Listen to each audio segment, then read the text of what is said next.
What I realized once is that there is a light that I realized I have, this spark of creativity. When people are aligned with themselves, they don't have this split between themselves and something else. There's this thing that people develop in themselves, whether it's out of fear, whether it's out of anxiety. Psychology would tell you a lot about like how people develop certain ways of thinking, and these ways of thinking dominate their lives. If you learn to identify with yourself and be comfortable with that, and then you take that to whatever creative practice you have, it becomes so much easier and honest and real. And that reality is a universal thing that people connect with, and they understand that. So when people are being real, you feel it, and that's what makes the right art and the right thing so communicative, is that they give you that raw thing. You know it. You know what it is. 3, 2, 1. Hello and welcome to episode 91 of Ruse Radio. We are back at it again with a very special guest. Special guest, please introduce yourself. Man, my name is NateForever. How's you guys doing, man? NateForever, that's the name. Artist name, of course. So yeah, I'm doing good, man. How you doing, bro? Oh, I'm doing fantastic. NateForever and I have had a good time meeting one another right before this. Beautiful time. Nate, we had some topics that we were trying to save. We didn't save anything, bro. The whole vault got spilled. Not the whole vault, but a lot of shit got spilled, man. That's a common motif for Ruse Radio. I'll tell you, people come in here and I just spoil everything. I let it all out. Yeah. But I will say, I think there was one thing. It was about, what was it? It was about some of your recent stuff that you wrote, I think. You wanted to talk about that, but you didn't want to go into it yet. Did you mean the new project, or did you mean like the old music that I had to put back up online? Whichever one you want to get So let into. me just start off with the old music I had to put back online, man. I got off my medications, okay? And then I got really paranoid, thought I knew too many secrets of the world, and that God was telling me to take down my music. Man, long story short, I just tweaked the fuck out, and I took all my music down. And then I came back down to earth when I started taking my medicine, like the right medicine, because I was taking some different shit. And then I was like, you know what? I'm putting my music back up. So I put my music back up. But that's basically how it started off with that. With the Bliss FM thing that you said you like to listen to, man, that you listened to earlier. That was like conceptualized just kind of how you said. It was like a radio station in a sense. I think I made that like right after I was listening to Tyler's shit when he made his radio station, like the Call Me If You Get Lost. I think that was it. Yeah. It was around that time, I think. I'm pretty sure. I don't know if it was before or after, but either way, I was making it around that time. I was kind of influenced by that, but I was also in a state of bliss in a sense of like I was still at my parents' house, at my dad's house. I was working and I had a decent amount of money, though my job wasn't the craziest. I had a job that I liked, which was Guitar Center. I was making decent money off of commission as well as just having fun doing that shit. So it was like a really good time, but it was also a really bad time because I was thinking like, what am I doing? Like I'm getting up there in age. I think I was like, 25, 24, still in my parents' house. And I felt like, I got to get out of here. 2, I was thinking like relationship wise, man, I'm just around here just doing, you know what I'm saying? I'm just around here just messing around. I need to like really lock in because this isn't healthy for me. And then 3, I was thinking of my future in a sense of like, what am I doing? Am I doing music or am I doing something else? Yeah. So like it just all culminated together and it made Bliss FM, which is the culmination of just like the feeling of bliss put into wax. I don't know how to put that. You know what I'm saying? Just the feeling of bliss just physically put into like an audio soundscape. But yeah, you know what I'm saying? So what was it about that stage of your life that embodied bliss so much? It was the feeling of mania, man. Like it was just the fact that I was not used to my condition fully, of just being like a very stressful, paranoid kind of person. I can go into that, but I don't really feel like labeling myself. To me, I feel like that wouldn't put me in a state of bliss. I'd be almost in a state of like You'd be paranoia. surprised. You'd be surprised, man. Like, cause when you're not in a state of paranoia and you're on those manic highs, like you're working, bro. Like I was making music damn near every day after work. I was mixing, for people. I was like reaching out on Twitch and all these social media apps and like finding people to work with or like to talk to about music. Like you were in a state of like, I have to get this. I was working. I was like What made shooting. you work so much though? What was it? It wasn't just the mania. I will say it was like my dreams and aspirations, the craving of knowing that I love music and then like just chasing that down as hard as I could and being young and having a good time because I was getting better with like social anxiety. So I was like talking to more girls and stuff, talking to more women, talking to more people in general, and I was feeling more comfortable in my skin. And then it was also just like, again, I had more money for myself, bro. I was making good music. I was like, damn, I'm getting good at mixing. There was a lot of shit coming together, and a lot of shit also like uncertain, but they were all exciting. Yeah. So this was just like, it was just the bliss of the moment. Like, damn, this is, I don't know how I feel about this, but this is great. You know That's what I'm a saying? positive way to look at such Yeah, like I yeah. said, some people would look at that, such as myself, and be like, oh shit, this is too much. We got too much uncertainty here. But to you, that uncertainty is like a leaping point. It's somewhere we can jump from and go somewhere else. That's cool. It was I mean, I feel like everybody goes through that. Like, I feel like everybody has a point in their life when they're like, for example, when you first started making music, when was this? Oh man, probably about 2011. 2011. So you've been in this game for a minute, man. When you first started making music, were you ever like worried about releasing it? Like releasing it to the public? No? So you didn't really have a lot of social anxiety in that sense. Yeah, it's funny because like in normal conversations, one thing I observe about myself is I'll create this version in my head of how things are gonna go. Oh, I'm gonna handle this terribly, and then every single time that never happens, and it's always fine. That's every strong, single man. time. I really respect that. But continue. But that's unless you're like terribly awkward or you have terrible like self-defeating anxiety or fear. Those are the things that are going to stop you. If you just go into it thinking like, oh, every other time I came out fine, this is probably going to be fine. And then you force yourself to do it. Because that's the other thing. Like I said, I'll have these thoughts. I'll be like, oh, I shouldn't do this. I shouldn't do this. And I won't do it sometimes. But when I do it, it's always fine. Like I'll do this with fucking going to the gym. It'll be like, oh, I have to go to the gym today. Oh, but I can't go today because I just did whatever. There's this reason I can't go because now I don't have enough time, and I'll make up a reason like, oh, this won't go well. Really, realistically, I'll go there for 2 hours. Everything's gonna be, I'm not even gonna be there that long. It's not gonna take that much time. I could realistically do it most of the time, but I make up reasons why I can't. And it's just like before we started recording, I showed you some videos, and you're like, oh, damn, I'm surprised you would get up in front of these people and just do it. Yeah, I would stop myself. And it's just like, in my mind, it's the same exact thing. It's like, oh, well, I'm just creating reasons why I can't do this. Like, realistically, nothing's bad's going to happen if I pick up this camera and it's not like you were like going into somebody and flipping over their table and like taking their food or some shit. No, I get you, people, man. If they're judging you, they're the ones doing something wrong. They're the ones that are like, oh, what the fuck is this asshole? Like, why do you care? And they're not confident enough to like be in their own, do their own thing like that in a sense. Yeah. I feel you, man. Like, honestly, like what you said before with the defeating anxiety, I feel like a lot of artists have that.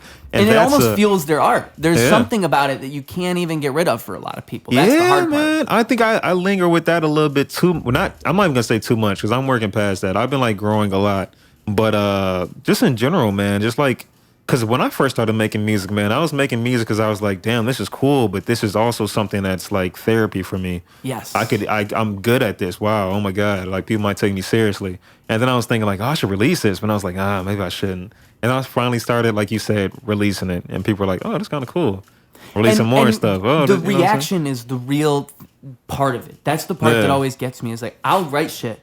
And I won't.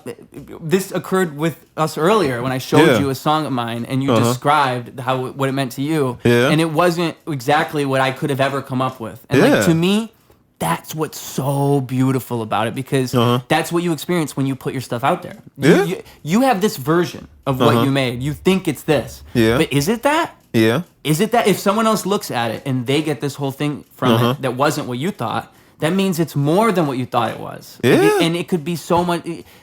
Great art is so much to so many people. Like Bohemian Rhapsody by Queen. What is that song really? Like, it's a song about murder, I guess. Yeah. But it's so much more than that. And you could talk to 10 different people and they'll tell you 10 different things about what that song is, because it's an effective piece of art. And so, but people stop themselves with this self-defeating fear. They're like, oh, well, I can't do that. I can't put that out there because then people are going to think this. Yeah.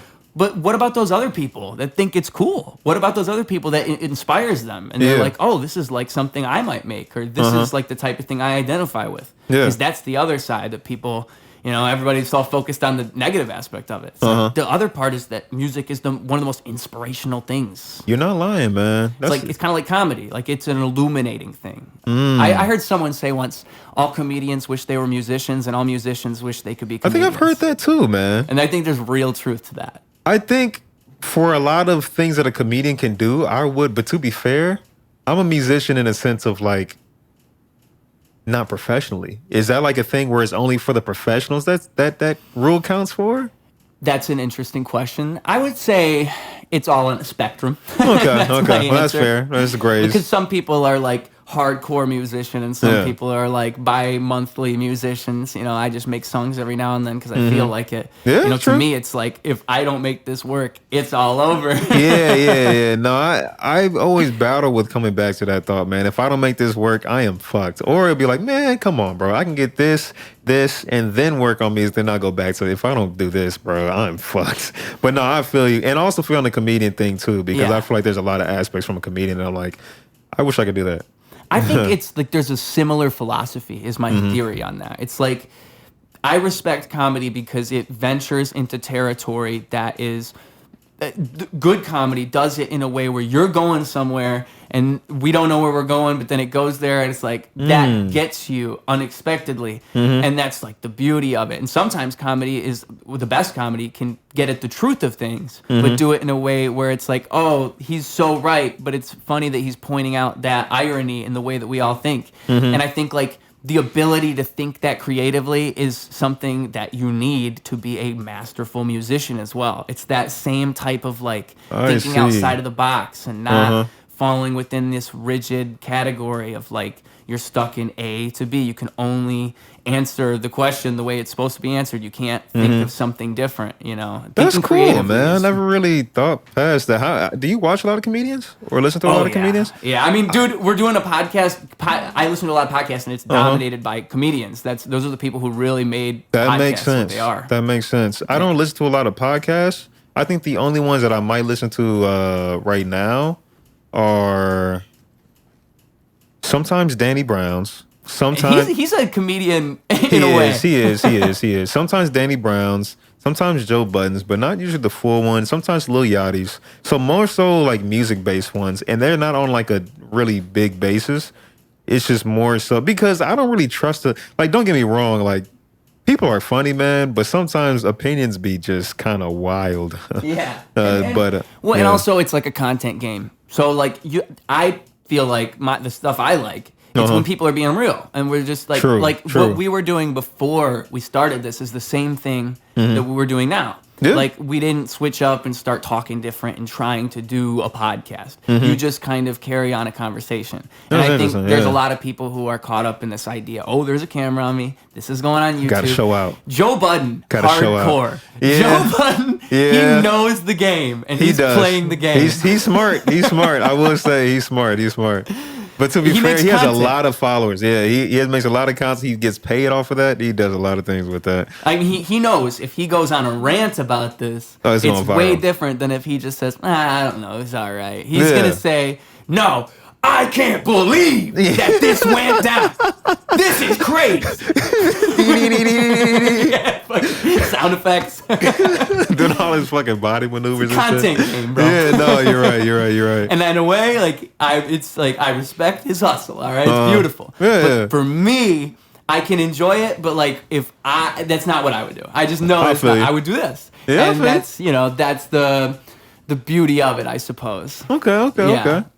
Man, so what else were we talking about before, man? The thought process we're on now is just like the idea of creativity, right? Because I think creativity, with a good podcast, it's a creative thing. I think one thing I've learned, again, through talking to other people, I don't realize this by myself, is like there's a thing that happens when you work with somebody, like collaboration with another person. You can't manipulate that. You can't do it by yourself. It's literally impossible. And like this one thing I think about live music is like live music is irreplicable. You can't do that in a room in front of a camera. You have to be in front of people and feel that energy. And it's just a testament to the beauty of the human soul. You know, Hey, there's that's something beautifully put, so man. human about that. Yeah. You couldn't take that and put that somewhere. You can't get it through a phone. You have to do it. I don't even like talking on the phone with people. I like doing this. I'm that hardcore about it. I feel you, man. I mean, that's a beautiful outlook on that, man. I've been trying to get off the text messaging more. The only thing is, I'm trying to like reach out to most people. So I text, obviously, you know, and obviously it's 2024. You have to do it. But yeah. But no, I get you on that, man. I've been trying to tap in lately to like my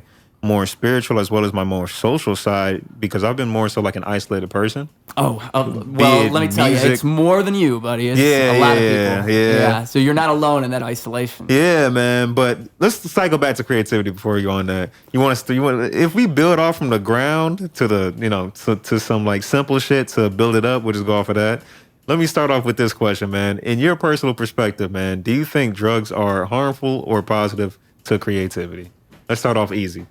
I think that Tool had a great saying on that. I can't remember what song it was, but I think they used actually it was Bill Hicks that said it, but Tool sampled it in one of their songs. Okay. And he's basically saying like, because this was back I think in the early 90s, and Bill Hicks was saying like, okay, there's these people who hate psychedelics and they hate all these things. They think it's terrible. Mm-hmm. And it's like, okay, well, if you really think that, then take all these Led Zeppelin albums and all these classic rock albums that you love and just burn them because they're all fueled by drugs. Yeah. And they are. Yeah. And so that's the answer, is it's a nuanced thing.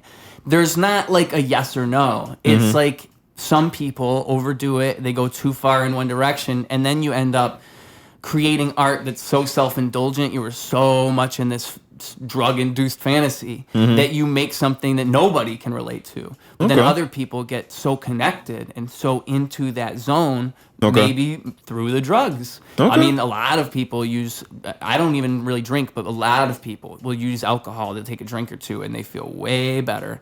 And then that's what gets them to be able to kind of flow smoothly with whatever. Like comedians, you'll see a lot of comedians who like to drink. It just kind of gets your shoulders a little less stiff, man. Yeah. You feel more able to, like, because I had to take a shot sometimes when I used to do this open mic. Yeah. I used to have to get like a beer or a shot or something because I was like, damn, like I'd be shaking, you know what I'm saying? And I would hate the feeling, and I've been slowly like weaning myself off of even like going to get a shot or going to like get a cop out kind of way to perform at these open mics and stuff. Yeah. Shout out Demos. Can I do a shout out? Shout out Demos on Damon for the open mic. Shout out Amanda for hosting it. When do they do it? They do it every Tuesday. At what time? 9 to 12. Oh. So if you want to, man, pop through, just sign up, and then they let you plug up with 2 songs. And if there's not too many people, they let you go again later in the night. Nice. But either way, I used to have to like get a drink or like just a glass of beer or like a shot before I got on stage.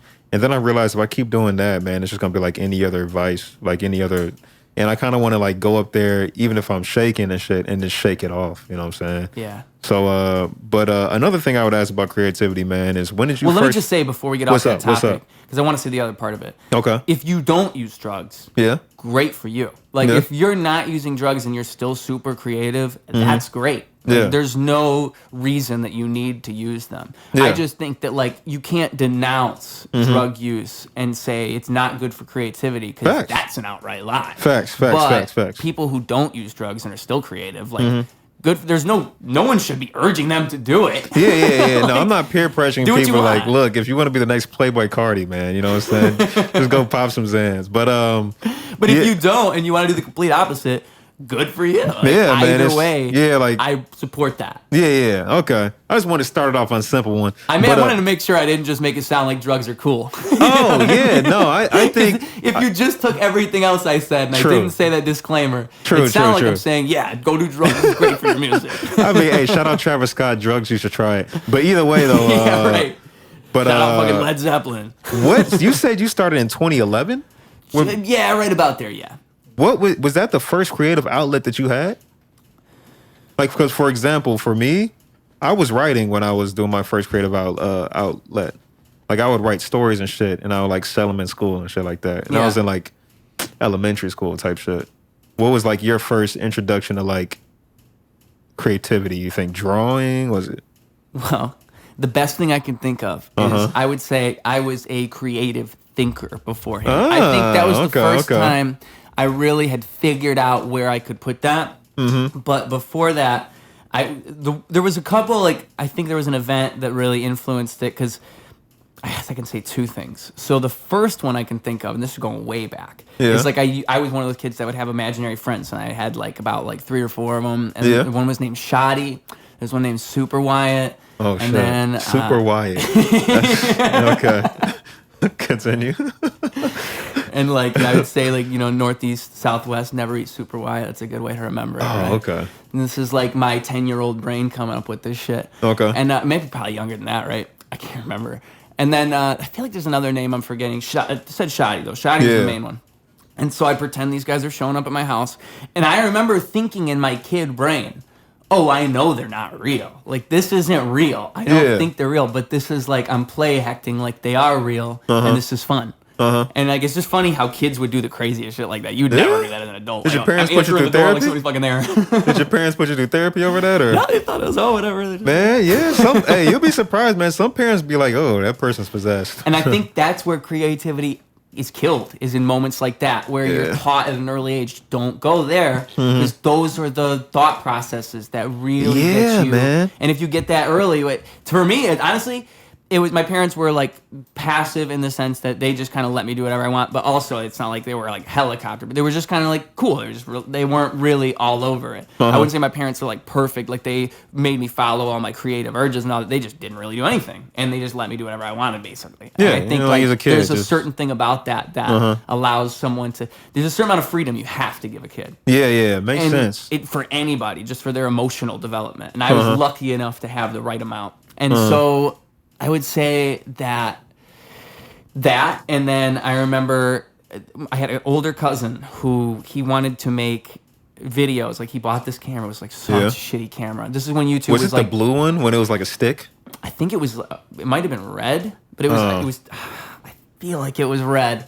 So I don't know if it was blue. But I'm talking like 2008, 2009. Yeah, okay. Like early cameras. I want to know if you're right, because I really want to remember what this camera was. I'm thinking of one that I think was blue. It was just like a stick and a handle, and it had like a thing that you put your eye on and you press record, and then you can upload to your computer. I forgot what that thing was called, but continue. Maybe that's it. I don't know. That sounds correct, but I can't. Maybe it was like one of the first GoPro? No, GoPro's a little bit later. The GoPro Lite. The GoPro 08. Yeah, Proto GoPro. Hey, that's kind of cool, man. Yo, that's my next track right Scratch that out, man. Say that for later. Say that 5 times fast. But so I would say, like, he had this idea where it's like, we're gonna film webisodes, and I'm trying not to give out my government name, but whatever. One time someone told me it's presidential, and I thought that was such a compliment. My government name's Wyatt Lee Chipman. I'll give you the whole thing. Oh, Wyatt shit. Lee Chipman. Like, that's a government name right there. I could be a politician if I wanted. That's crazy, man. Wyatt Lee Chipman. Sound like I'm about to lead us to war. No, for real, man. I feel like you're going to press the red button on me, man. But anyway, so we had this show we're going to make, Why It's Awesome. And that was the name of the show. And it's Why It's Awesome, and it's me. And he even, like, we made a little theme song. I go, Why It's Awesome, Why It's Awesome, Why It's Awesome. Yes, he is. And then my sister's right beside me, and she goes, he's the man. And that's literally, it's still on YouTube. If you look it up, you can find this, Why It's Awesome. I want to do some digging episode after 1 this, through man. 7, okay? They're all there. 1 through 7? We made, it was a series. You guys are going crazy. That's crazy, bro. Shout out y'all, man. And I'll say one of my first viral videos. Now that I think, I forgot about this. I'm so glad you asked me, because this is something I got to check it again, because it still goes up. It's on my older YouTube channel called Real Life Halo. And it was me and my older friend, the same friend who rapped with me in a rap group when we first started rapping together. But he had this idea. Well, actually, no, it was my idea. It was my idea. I'm not giving him credit. And so, continue. So it was Real Life Halo. I had these toy guns. I had this toy sword. And so I'm like, I'm going to film it like first person, like it's Halo. There's no editing involved. When I die, I put my hand over the camera and I go, boop, boop, boop. And you can tell we're both 9 years old. And that's what makes the video so good. That video's probably got like 60,000 views now, 70,000 views on YouTube. How much did you get paid off of that, man? Nothing. What? Probably Not nothing. even like $100, like $1,000? You're right. I don't know how to. I don't think I've ever thought to monetize it. I think I've always. Do you still have the account? Why, it's a kid video. I don't know. Maybe I could. I still have the account. I do have the Try account. to, before you release this and somebody hacks your account, try to monetize that, man. But that is like that. I think when I trace it back and I try to think of like the things that I did that weren't music before music, that's the type of stuff I was. And did doing. you go viral when you were 9?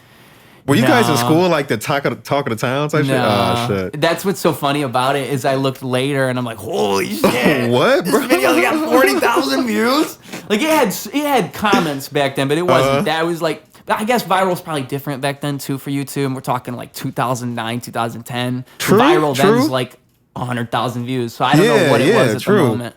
I think 60,000 views for a 9-year-old or but it anybody wasn't that back then. It wasn't that then. I feel like true. it was closer to like 2,000, but it got comments and stuff. I see. But I was a little kid who watched YouTubers, and I thought like, oh, that could be me. I could make those videos. And then eventually that becomes like a couple things where that same cousin who I made those videos with, we did this is the first song I ever did, and it was I sang the chorus, and then he wrote the verses, and it was a parody of T.I.'s Dead and Gone, but it was about Halo again, and it's, whoa, I'm just trying to get a kill streak, dog. Hey. I just gotta wait till I respawn. Hey. Wait till I respawn, And that's the hook. That's the hook. And I'm decent. pretty sure I wrote the hook at least, but Okay, I might not have.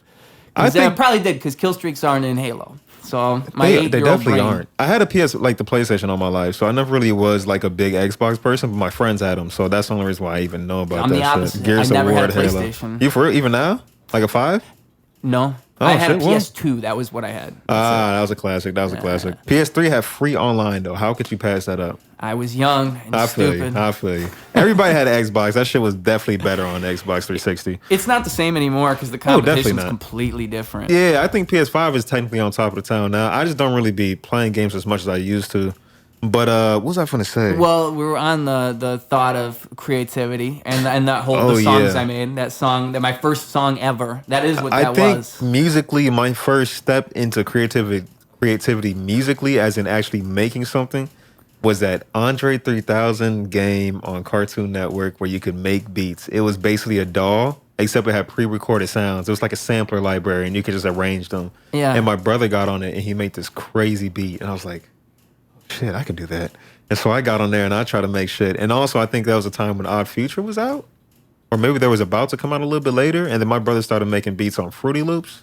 And so I tried to do it too, but it sounded like shit. Can I say that? Yeah. Okay, are you gonna? Well, either way. No, I'm not. I tried to do that too, but it sounded like crap. I'm surprised I haven't putting my swore yet. fingers up, man. Just cross out this audio if you want to keep it clean. We just heard a loud. But yeah, man. I think that was my first time getting into music, and then later, I never really liked making beats, so I never really thought about it too hard until high school. I think senior year, I needed an extra credit or something, so I got into broadcasting, and we had to do a project, and I made these songs when I was supposed to be making projects for like videography or something, I don't know.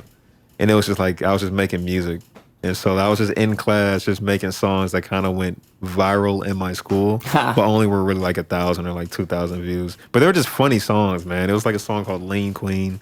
And I think there was another song. Lean Queen. Yeah, man, it was just some stupid shit. You wrote that in school and displayed it to your school? I didn't display it to the school. Okay. But I definitely displayed it to the people in the school. I didn't put it on broadcasting. But yeah. I was actually on my school's news rapping a couple of times. If I tried hard enough, I could find the videos. Mm-hmm. But there was a couple times because I thought like anything's an opportunity, dude. I feel you. One of my favorite things I did is it's called a TeenQuest testimony, and it was I was part of this job program where it's like you're supposed to get a job through it, and it helps you. It's job training, so it helps you understand the principles of being a good employee that's going to get a job. You go to the job, you're going to get it. It's a job, and then once you get it, you'll be responsible. It trains you in all of those things, and so at the very end of it, they wanted you to give a speech. They wanted to have people write speeches, and these speeches were going to be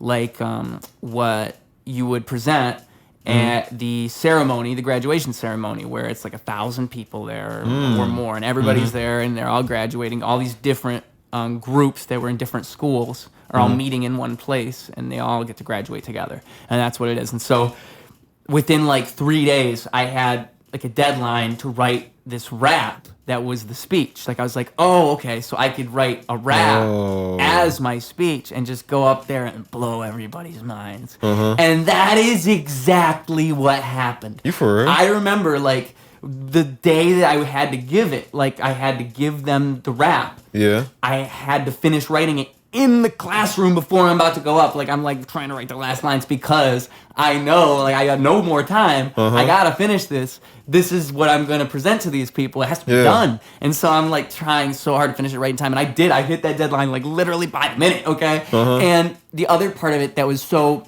I think this helps a lot. It's fun to take these like little challenges because what it is you have a framework to work with. It makes it for you. I have all these things I have to mention.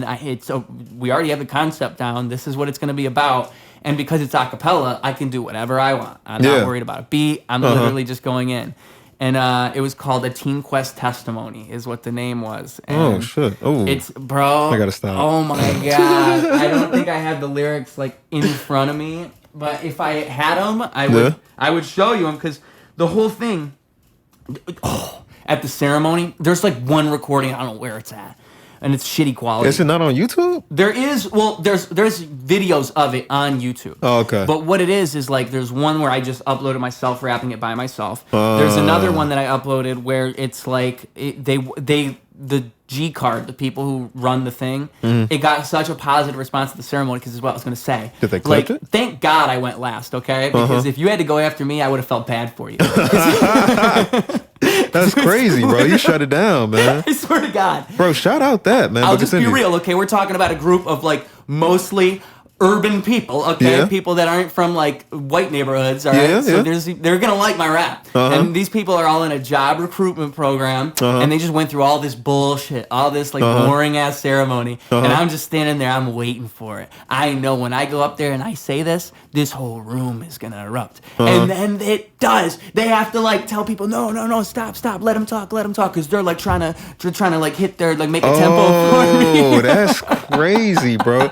That's got to be a monumental time for your ego, like in the most positive way possible. I still can't believe that happened because it was all a product of just me following that creativity of like, oh, I could do that, and then it went so well. It was, and I was gonna say the recording on YouTube is they liked it so much that afterwards they brought me in. I guess I have to say my government name again because that's where I think they put it on YouTube as Wyatt Chipman TeenQuest. They put my name there, but. They brought me back and they said, like, we're going to get you in the school's auditorium or the theater, it's called auditorium, and then you're standing up front. We'll get everybody from the TeenQuest group behind you, and you're just going to recite it again in front of the camera. And so, okay. And then I wear a suit that day, and I go in, and I do it, and that's on crazy. YouTube. That's crazy. Also, quick question. There's a message that popped up on the computer. Is it all good? Oh, I'm sure it's probably fine. Yeah. Okay. Just checking. But yeah, no, that's crazy, man. Like the fact that you were able to do that, that's what I'm doing now where I'm trying to put myself into more awkward situations. It's just that I haven't been in a situation of that magnitude, but that's crazy, man. Applause to you. Shout out to you, man. I think it's like, again, it's like what I was saying before. You just have to be willing to just put yourself in the position to do it. Like, believe in that vision that you have, like that vision that I had there. And again, what I said about a template, like I liked doing this already because once I know what this theme is, like, oh, we're doing this is the theme of the rap. Like it's kind of like those videos, epic rap battles of history, where it's like so thematic. How could you go wrong? It's literally your Albert Einstein versus Steve Jobs. Okay, so now I'm Albert Einstein. I just Google Albert Einstein. I grab a bunch of bullet points about like facts about Albert Einstein. These are all things I can insert in lines of my rap. And then I look up facts about the other person. Oh, I could this, and this. The rap writes itself. Yeah. And so like something like this, I just knew it would be easy. And that's why, but again, the deadline's the other part of it that really fucks with you with those things. Like in school, I had opportunities to do it. But like now that I'm not in school, you create these and you just write songs anyway. But these were songs. Yeah. And I do have the lyrics. I'll say a little bit of it. Go crazy. The quest is done, but the journey's just begun. It was fun here. Clearly, I wasn't under the gun, but I'm really ready now. See, I can't ask Siri how to be the one to make my employer revere me. What is TeenQuest? A program that can deploy me to be the best employee I can be. Not noisy or coy, but with poise. His choice is delicate. And you can't forget the business etiquette. That's the presentment statement of you, your tone of voice, your mood ought not be rude if you want to be employed. Gotta be conventional, keep it exceptional, respectable, and they'll see that you are a professional. Again, what is TeenQuest? More or less a program that help us be ready for the inevitable. Reaching out to the average teen, made to make them incredible, whether alone or in a team, professionally sensible. And that's incredible to me. Props to Miss Sanyati. Before an interview with a bomb bigger than Nagasaki. That's when the crowd went, oh! Now watch me, I'm the bomb, ought to scream kamikaze, cause I'm coming from out of nowhere, I'm the job seen positively. Blame it on my PMA, my positive mental attitude that'll be innate in the workplace, plus the way I communicate can demonstrate my thoughts, great, that's objective 8. And next was 9, accept and change the expected, then nothing ever stays the same. And if you can't overcome and cope, you can't take the weight of a workspace and keep up with the pace. Initiative isn't given, you gotta take it and make it a mission to exceed expectations. Place it beneath you to only do what you're told. Break free from the mold, be bold and make a statement you won't achieve if you only dream. Set a goal and chase it, your fate won't change if you don't take rain. You'll go insane if you rely on hope to succeed and just dream, give that dream some affirmation. I have to give thanks for the application, preparation, can't wait to applicate it to get admiration. Also the evolution of my conflict resolution has been nothing but improvement since I was a student of this program. That's character development. Check it. To be honest, man, I just joined this for the heck of it. With all due respect, I wasn't expecting this, but this a testimony. I'm a TeenQuest testament to show you that you can grow by paying attention to the lessons presented in it, like interview questions. On the second day, we did first impressions. My first impression was that this could work with work, and it worked. Work harder, don't work, which is the perfect segue into this next segment. And then this was a requirement for it. You had to say in the speech, there was a chant that they had you do. It's like, work or don't work was the what our group said. So our group says work or don't work. So this is my least favorite part of it because they made me do it. You have to do it. Yeah, I feel you. But I had to segue to that work harder don't work, which was the perfect segue to this next segment. I have 2 questions from a site. The answers drilled right into their minds, so it won't be hard to find. I want to hear right now who we are, but what the motto is. So I'm with it. Stand to give me a hand. And I look over at them. I say, who are we? They say, the new generation. Who are we? The new generation. Me, in my mind, I'm just the wackest shit ever. And then I say, and then as soon as they're done, I come right back in. I have to thank Mr. Hatcher for being a master with his craft and making this. I have to thank Mr. Hatcher for being a master with his craft and making this great class a blast. Not only that, but Camera Roads also. They both made this all so awesome. So thanks from my soul. I also gotta thank who made this all Retta Hunyadi, because she's the reason I see a job for me. See, the quest is over, but only one goal's been won. So the quest is done, but the journey's just begun. Oh my God, bro. Bro, and everybody was just going crazy, bro. You can only imagine how that room felt. That had to feel electric, bro.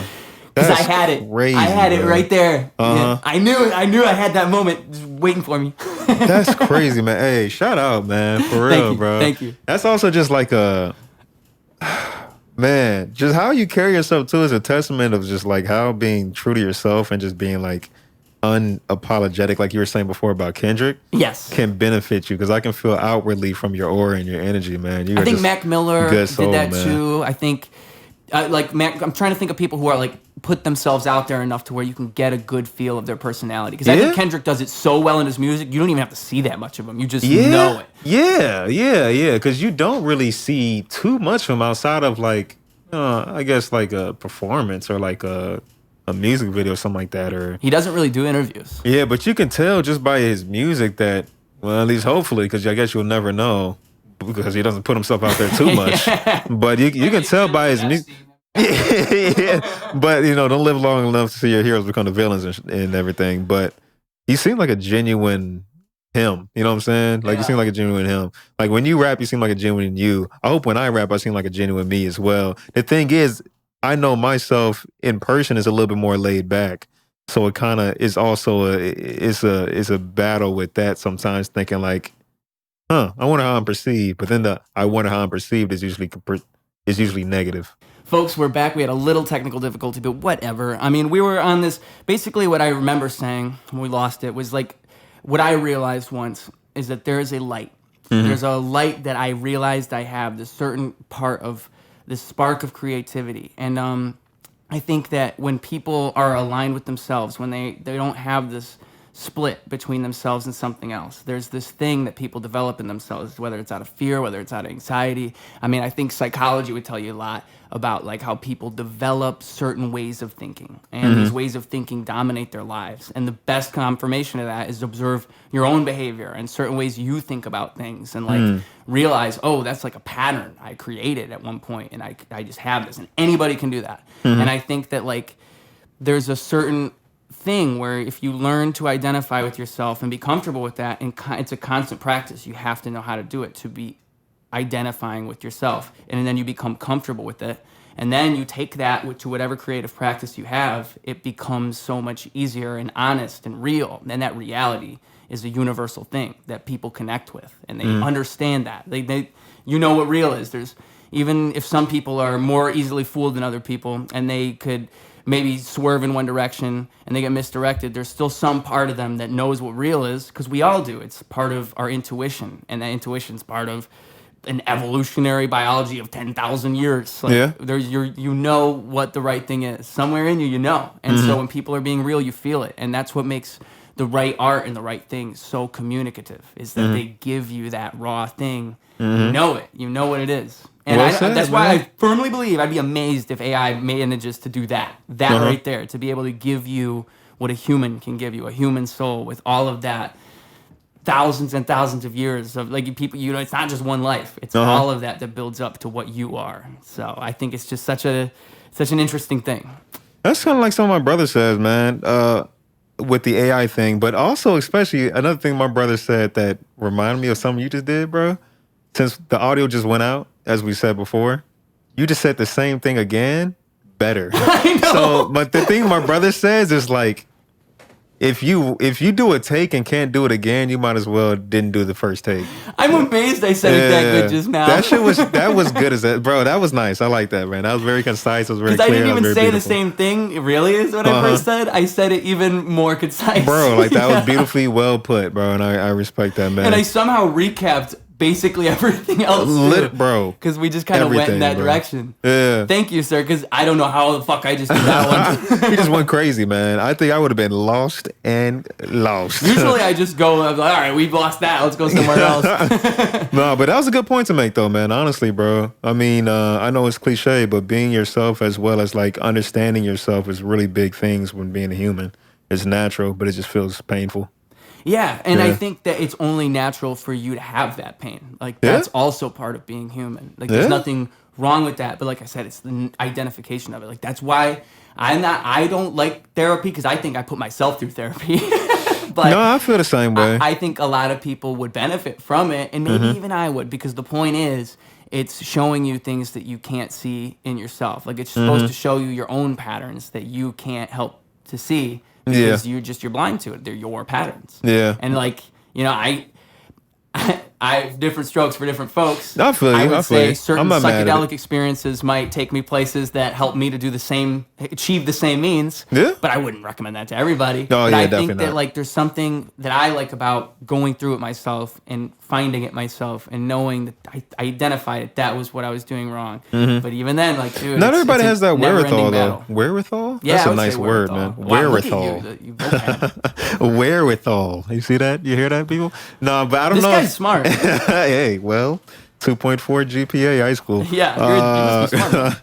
What was I gonna say? Go ahead. I'm just letting the cat out the door. Oh, okay. People don't have all that wherewithal. So, like you said, like, you know, if you're pro therapy, people need that. If you're not pro therapy, you know, sometimes maybe you're just more aware of things that you don't have to pay for to get aware of. And it again, like, it takes a certain frame of mind, even though, like, I'm lucky enough to have that frame of mind. I don't think a lot of people even think that deeply about things, and that's fine. I'm actually happy for them. That sounds simple. And I think that circles back to what you're saying about the creativity, man. If you don't do art, man, because when you do that art, it kind of teaches you about yourself.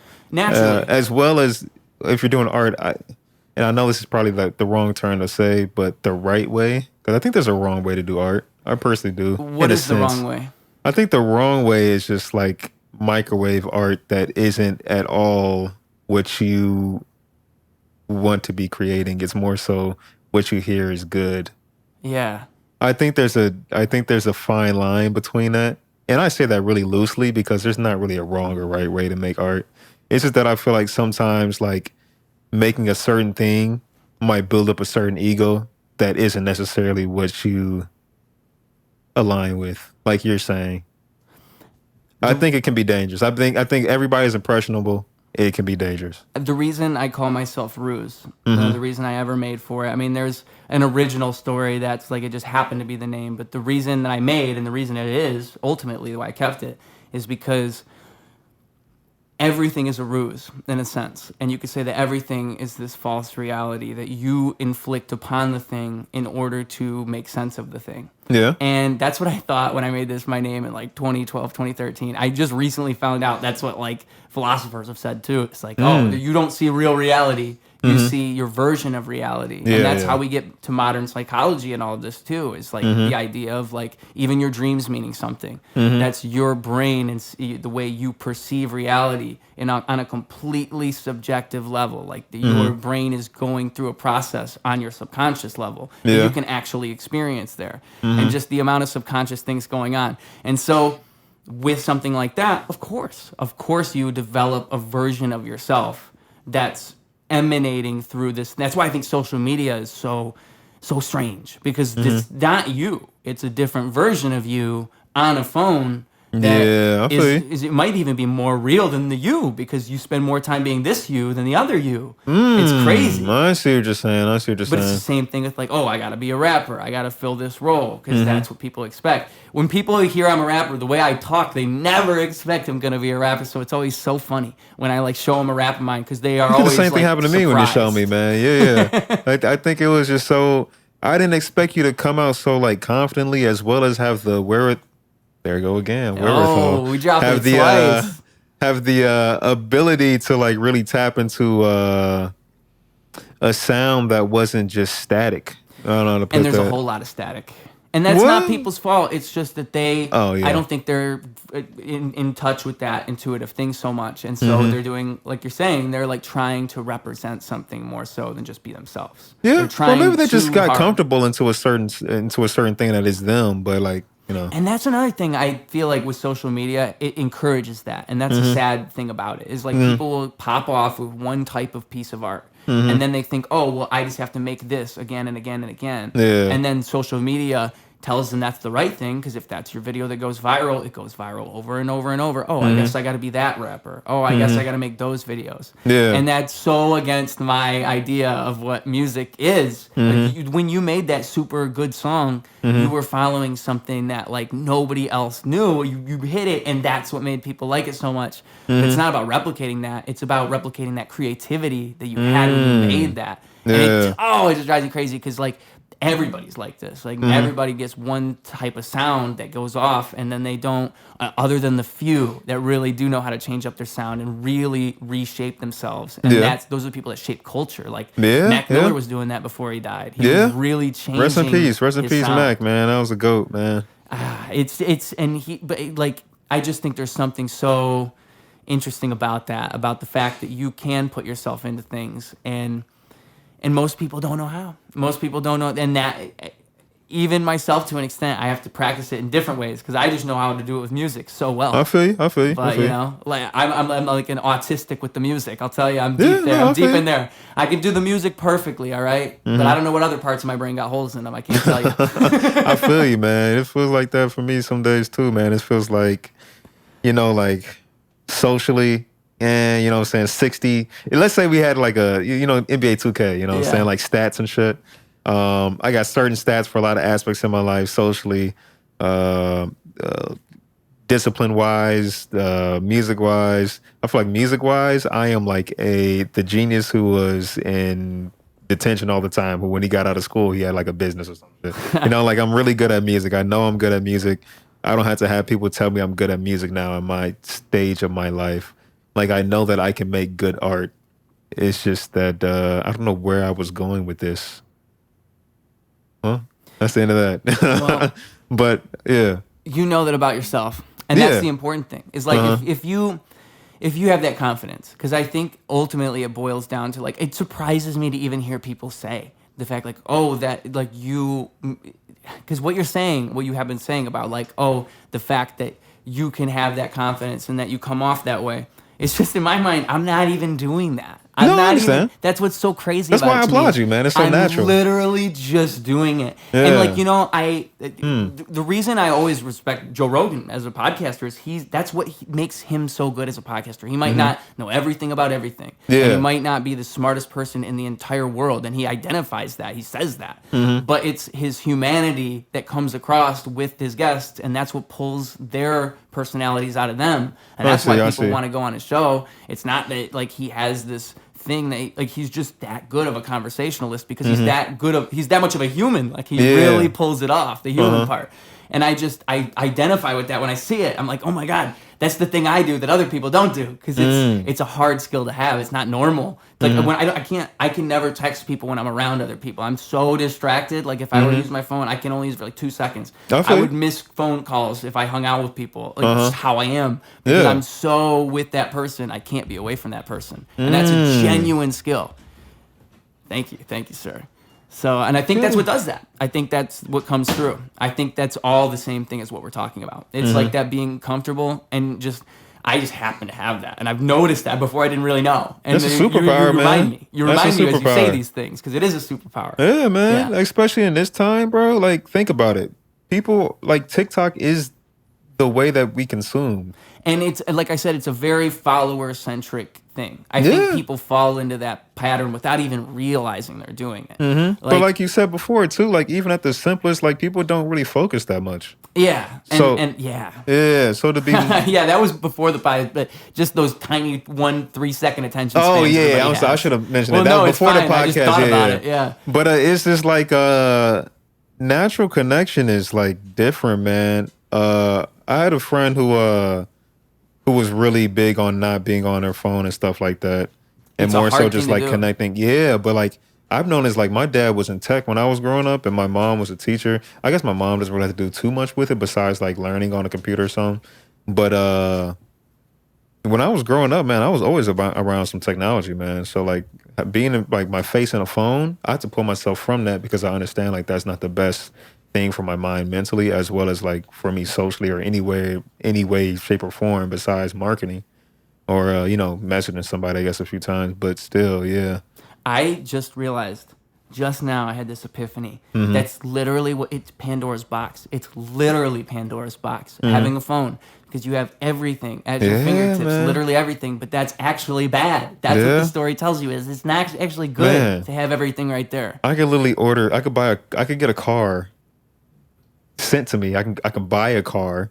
I could buy food. I could buy a bed. I could buy a house probably on my phone. I'm pretty sure you could do that. Oh yeah. Yeah, you could buy it within the next hour. Yeah, literally, man. I could call somebody. I could FaceTime somebody. I could leave somebody a FaceTime message. And that's just the start. Got a camera, you know what I'm saying? You can record on there. Yeah. It's funny because I remember when I was younger, and I'm a little bit older than you. So this is how old are you, by the way, man? I'm 26. Bro, I'm 27. Oh, there you go. Yeah, look at that, man. Age. I don't know why I got that. No, I got that youth in my soul, man. But hey, no, I'm 20. Yeah, I'm up there in age. Without this mustache, I look like a baby. Oh yeah, man. Once I shave completely down, bro, I look like a child too, man. Yeah.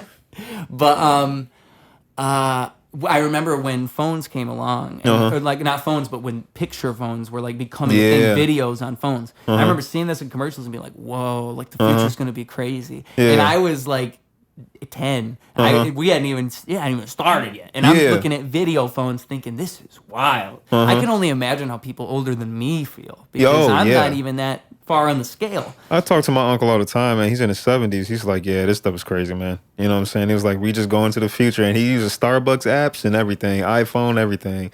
And he's like, yeah, this is crazy. I don't think we realize how futuristic it is. Yeah, it is futuristic. We're so into it, we don't even realize, like, within, and the progression of it's crazy. Because, like, the more and more you look into history and you look into things, like, that developed within the last 300 years, that's most of modern technology, the last 300 years. We are advancing quick, man. Yeah, and you don't think about it that way because you're just used to the world as it is right now. Bro, 100 years ago, it looked nothing like this. No. 200 years ago, whoa, way different. No, yeah, and just imagine 100 years from now, you can't. You literally can't, because if that scale's going up like that, you even have if it's no slowing idea. down a bit, man, that thing's gonna be freaky. And there's something I got into recently, and I really like this idea because it's crazy that he pinpointed it like this. Terrence McKenna, he had this theory. He said that he had this novelty theory, that everything's going to hit this point of novelty where it becomes too complicated just for everyday life, and we will become further from human because everything has extended beyond the human comprehension of just the level of things, how complicated everything is. But technology is going to outpass us. Yes, essentially. And he's saying this in the 1960s, and he pinpointed the date. He said it was the same date as what the Mayans said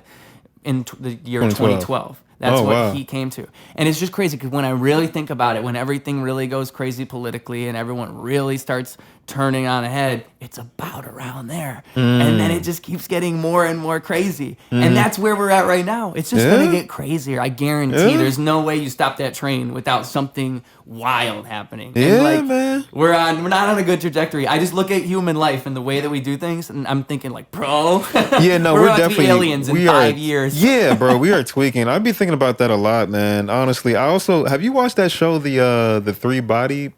Someone was problem? just recommending that to me yesterday. That's You need to. I crazy think that you would say really that. like that. It's a book too, in case you just don't want to watch the movie. The show. You want to watch the book. I mean, read the book. But bro, we are just in general, we are tweaking as human beings. But We've hit a point of no return. yeah, man, it's you know what I'm saying. I've battled with the thought of like morality, spirituality, and like good and bad health. Shout out Kendrick. But no, in all seriousness, like, bro, humanity is tweaking. Yeah. And it's like it's easy for somebody like me to say because like at the end of the day, like I can still, pay my bills.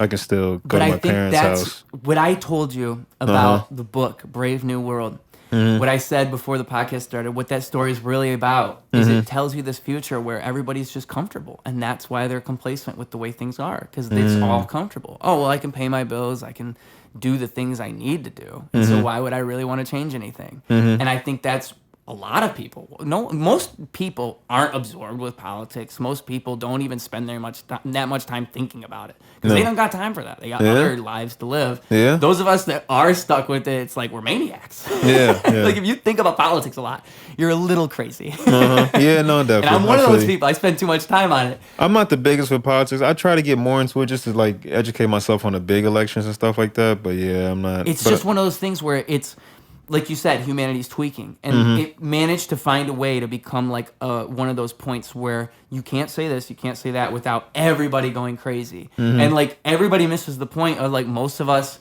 are the same as everyone else. Most of us want the basic same things. Like I said, like that comfort, that basic survivability. That's like where you start. But most people just get so lost on the little things, you lose the bigger picture, and then what happens? People take advantage of you. Every time people take advantage of you when you start getting distracted like that. I guarantee you, if you're someone who has money and you see these people get distracted by dumb shit, you're like, perfect. This is a perfect situation for us. To make more money. Yes. I guarantee you. But it's like that's- people lose that and they get lost in these minor issues of politics. And that's the crazy part to me. And if that continues down that upward spiral, bro, where are we going? Yeah. I feel like, who was it? There was some quote I saw. Oh, it was John McAfee, and he's somebody who got Epstein a few years ago. He literally he said he wasn't going to kill himself, and then I think he got it tattooed on his arm. I will not kill myself. He was saying all these controversial things. He ends up in a Spanish prison, and then the story is that he committed suicide. Literally, and he was saying a lot of crazy things. But one of the things he said was that we're going to get to a point in the near future where, and I'm paraphrasing, where it's the entire lower class versus of the world versus the upper class of the world. Oh, like some movie stuff. Yeah, like we're not talking about like a war between countries. We're talking about a war between all of these poor people and then all of these super rich people who have all banding weapons together. Yeah, I see. And that's literally, if you think about it, how could you not be going towards that? Yeah. Literally, how could that not be where we're Everybody going? does say they're gonna just kick out the middle class and it's just gonna be poor and rich. I mean, we're already pretty much there. Yeah. I mean, the lower class, I think if you to be middle class, you have to be making at least like hundreds of thousands a year. And that was the last time I checked. That was, I think I heard that years ago. I thought middle class was at least like a medium income of like 100,000. If that's it, that's still super high. It though, is, don't you it think? is, because I think the average income for somebody is like what 30 Exactly. 30, 20 something And that's in America. like getting by. Yeah. And so if that actually continues to shift, if inflation becomes a real crazy thing and it becomes a depression like they fearmonger about all the time, if that really happens though, that's not good. Nope. No, because I mean, yeah, they'll scare you on the news, and you're like, oh shit, well, maybe. But if that really, you could argue it's already going there, dude. It's crazy. We're in the future. People don't realize this is the future. It's not good. Yeah. Again, it could be better. It could be worse. But can we just like maybe focus on a better future from here, though? From this point forward, can we not keep going that way? I really try not to be like nihilistic and cynical and all that, I know Pitchfork but I does just sound don't. fun though. Yeah, well, but people. Certain people are just irredeemable, so it's yes. it's kind of like kind of a screwed situation. All kinds of situation. directions, I would say. Yeah, people are irredeemable in the crazy. I think. What would you define as irredeemable? Irredeemable means they don't know the error of their ways, or if they do know the error of the ways, they appreciate it for its way to manipulate. Yeah. Okay. So you would say someone who's either really stupid or really smart enough to know that people are not as smart as them. See in an evil way though. I don't know. So my counter argument to that would be, as a human, I think that we all come to, like, it's hard to understand how you become who you are. Yeah. And it's hard to understand how anyone becomes who they are. And to make sense of anyone's actions, you have to think of that. You have to think non-judgmentally about every single step of the way about how they got there. And they're deep down somewhere in that person, unless they're actually crazy, unless they're actually a sociopath and there's some type of misdirection in their brain, there is the human being in there. But it's like if you keep seeing the wrong shit for 10 years, 20 years, like that's your mental diet, you'll become a fucking supervillain. You'll literally become a supervillain. And so like when you say irredeemable, that's an interesting thing because I feel like there are stories of redemption. There are people who do terrible things and somehow they turn in. Like they'll kill somebody and then they'll buy a house for the person's parents. People are redeemable. Try to put so much, and even though they're irredeemable, they killed somebody. They still are in their mind. They know they did something wrong, and there's something in them that like they don't just go down this path of complete evil. And that's just interesting. There is a duality in people. Yeah. And I think recognizing it in yourself is another part of that being comfortable with yourself. True. You don't see that evil in yourself. You could be anything. Yeah, okay, I see what you're saying. But again, like don't get me wrong, if somebody murdered somebody I knew or, anything like that, of course I'm gonna think like, or just anybody, honestly, of course I'm gonna think like, wow, that's irredeemable, but deep down I'm gonna know like obviously that's a human being. If they're not truly evil, they can still redeem themselves. It's not really up to me. I'm not God. But some people are really just not, they make it all the way to the end of their cycle and then they're irredeemable. Yeah. Or even they're still living and it's like you're hurting way more than you're helping. Yeah. But I want to ask you who you think those people are, but I don't know. I'm not God, but I will say there's people out there who are probably doing some messed up stuff right now that sometimes it's like because they're put in certain environments. Sometimes it's because, like you're saying, they just have chemical imbalances. Yeah. And I think it's more so just like craziness, more so than like, I think it's the best way to define it would be disorder. There's a disorder within our society and in our nature and in the state of things. I think that the more and more you see that, the more and more you see just general craziness. It's why Kanye just gets crazier and crazy. Like, I respect Kanye, okay? Let me preface I respect him too. I'm a Kanye lover, okay? You cannot get me to hate Kanye. But I will say, like, every single Kanye event where it's like every few years it hits. And you're like, oh, damn, he went even farther? How? Yeah. I'm just waiting for the next one now. I heard they're Michael Jacksoning him, man. Well, the nitrous oxide, is that what you saw? Yeah. That's crazy, right? Yeah. Because we should talk about a lighter topic, but continue. Oh, man, that's a good one, though. Keep going. I saw that and I thought, no, that is how you take out a Kanye. That's how you do it. You have a Kanye who is like somebody who's so outspoken. He's so into that, because what I've said this entire time about creativity and that spirit, he embodies that. He's so creative that everything he says is so out there. And it's the fact that I think there's even like a 4D chess that goes on with Kanye. There's something that he does where hold on one second. Let me let the dog out the door because he's staring at me. He wants it so bad. Come on, Oscar. But Kanye's like a Jedi master, okay? Because what Kanye does is he thinks around you. He thinks, how am I going to get the people to talk? And then he just does that. And he's like, it's almost like, and every time he manages to top himself, like, I legitimately believe that he legitimately believes the things he says, but at the same time, there's something that he's doing where he's manipulating the people who are trying to manipulate him, and through that, you see the manipulation. It's like he's this amazing litmus test of reality, because you see him come out every now and then, and he just shows you something about us that we didn't really realize was that much of a problem, because we're all so mad at it. Like, why is that a center point of our anger? Like, where does that come from? And then he just disappears again, and then he's going to come back again and do the same thing. Hopefully. And it also gets the eyes on him somehow. Every time he's dropping an album, magically, he's always dropping an album when it happens. True. Which, say what you will about that. True. That does line up pretty well. But what we said is, that's how you take out a Kanye. Because if you're someone who's really troubled by the things Kanye's saying, then you might want to send somebody in and just give him some bad advice. Just tell him, hey, as medical advice, you should start hitting this galaxy gas. Like literally this blueberry walnut flavored gas that will get you high. Yeah, and he's over here like, damn, bro, this is fire. Bro, that is. The takeaway is like cognitive. Because then he'll either say crazier shit, or he'll just kind of Joe Biden himself out of existence, and that's what we'll see. Hey, hopefully that's all rumors, and he's just having a bad time with marriage. Well, I don't know, there was that or clip fame. Though. Did you see the clip where he's saying it's on his audio Instagram clip? story, and he's saying, "Yo, blah blah." I can't remember who it was. I'm off the nitrous. It's Kanye. I saying did that. see that. But wait, it was off his own. Well, at least it looked like he was holding the phone and he was saying it. Unless it's AI tricking me some fucking way. Hopefully it's just AI, because AI be everywhere. But hey, look.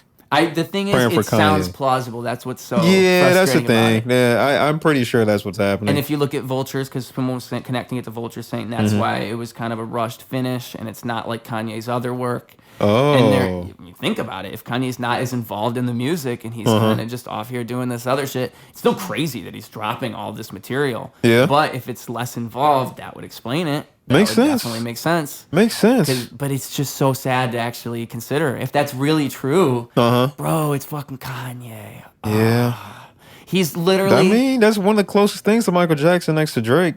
Yeah, well, who knows what Drake's connected to? Who really knows? Hey, well. Drake could just be, it could all be rumors, it could all be silly. But I feel like Kendrick wouldn't go so far as to say some of the things that he said without knowing that Drake might be in deeper with some of these things. Oh, yeah, of course. I feel like there's no way that he doesn't hate this dude and just hate this dude. He hates this dude and despises this dude, really wants him dead to an extent.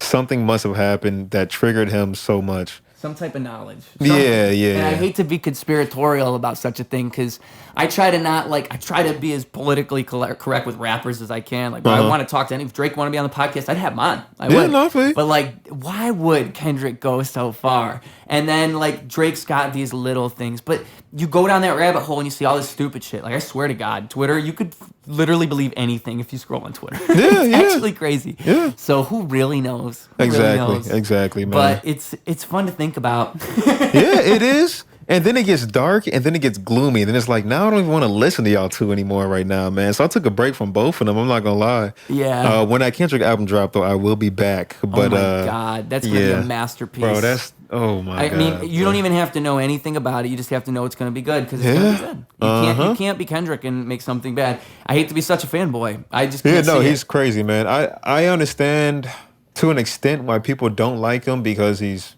preachy and all this, but like at the same time, bro, like musically, if that's all you want to take from it, musically, he is a genius, bro. I don't know how you people are not seeing this. I think that was the best diss Drake had in his song, when he kind of like compared him to like a black preacher. That's the best possible diss. I mean, but have. even then, that was a joke that like everybody makes, like on Twitter. Like, and I feel like he just got that off of deep, Twitter. like you said. Yeah, it's deeper than that. Yeah, like there's something that Kendrick does that really connects with people, and if you want to boil it down to just he's like doing the preacher thing to get people, like he's doing. I think it's because Drake literally couldn't do that, and it's kind of frustrating for him. Like, his style of music is so different. I don't know if it's frustrating. I think it's more so frustrating that his art isn't considered something like Kendrick's, even though but I Because see he what you're saying. considers himself a Michael Jackson. That was part of their whole beef, and Kendrick kept rubbing it in his face, like you're not. And I Michael just want Jackson. to preface. I Another do like nice Drake. word. He likes Drake. He likes Drake. Hey, I like Drake, man. So ain't nothing wrong. If you want to feature Drake, let me know. And like I said, you, Drake, man. I'll have you on the podcast. We don't have to talk about this. Hey, Ruse we can official. talk about anything, Drake. All right, you could lay in my bed, and we could be like you and Bobby Altoff. All right, Okay, we could sip fuck. on some martinis. Didn't he like Drake. cancel that whole show? Didn't he like do something with the audio to like get everything taken down? Yeah, I think so. Which is that's kind of like funny. almost even weirder than doing it in the first place. Like the fact that True. you did it, but then the fact that it was weird and you had to take it down. It's like, what happened? Well, there? she was popping off for a second. Yeah. Well, she was I don't know if she was an industry plant, but she kind of seemed like it. But either way, to me, it comes off as if you have the right management, you will get the right people. I saw some with Keke Palmer. She had Keke Palmer's manager. Yeah, that's and I looked up her interesting. talent company once, and there was a lot of people on there. Like it wasn't just her.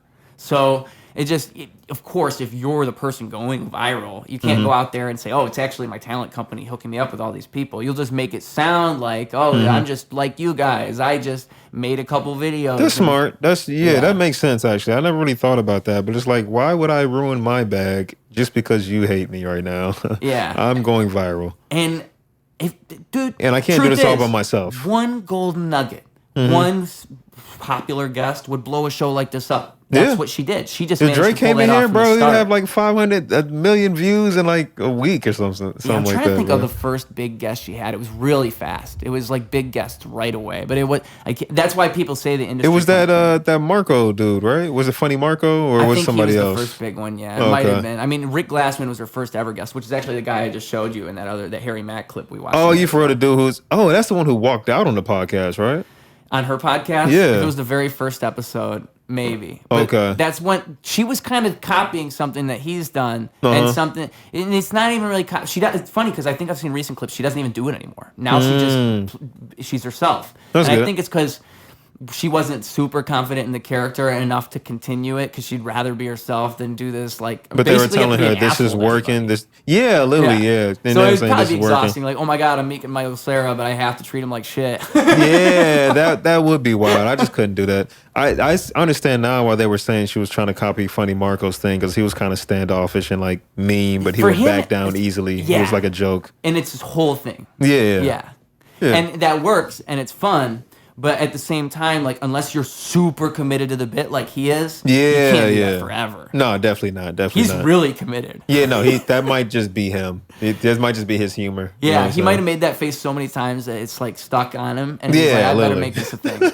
I don't know how people can not crack under pressure when like they're doing something like that, and they just like I would just want to laugh the whole time or smile, bro. Like That's what what's so brilliant about people who can walk the line the best, right? Because if you can really pull it off and also be actually funny while you do it, Yeah, you can bro. really trick people into thinking that's who you are, like, at that character, whatever it is. Like if you do it that well. One of my biggest inspirations, I think he's the first person to really ever do it, is Andy Kaufman. And if you look up Andy Kaufman's work in comedy, he would do comedy in a way that no one would ever even think to do comedy. And he would have this philosophy of like, it doesn't matter if the audience likes you or hates you, it matters that they react. So he had this character named Tony Clifton where he goes out, he does his normal set, and there's a video where, and every single performance he does is different, but he goes out and he does a normal set, and he's like, at least every televised performance, I should say. Yeah, I feel. But he's going out and he's doing this set, and he's like, he's just talking like himself, but he's bombing kind of on purpose. But the way he's bombing is funny. And so this is what he does. And then afterwards he says, all right, you know what? I'm just going to get out of here. You guys don't seem to be enjoying this. And then he starts to do this thing where he starts like he's crying, but then he starts crying in rhythm, and then he starts playing these drums, and then he starts singing in this different language that he made up. And then he starts doing comedy in the different language he made up, going, and then he looks at the girl in the audience, and he looks at her, and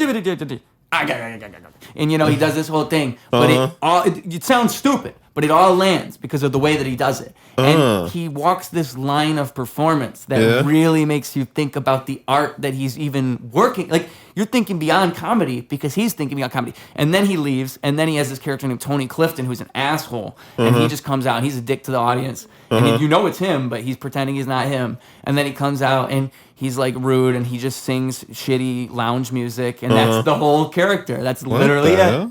Okay, that's interesting though, man.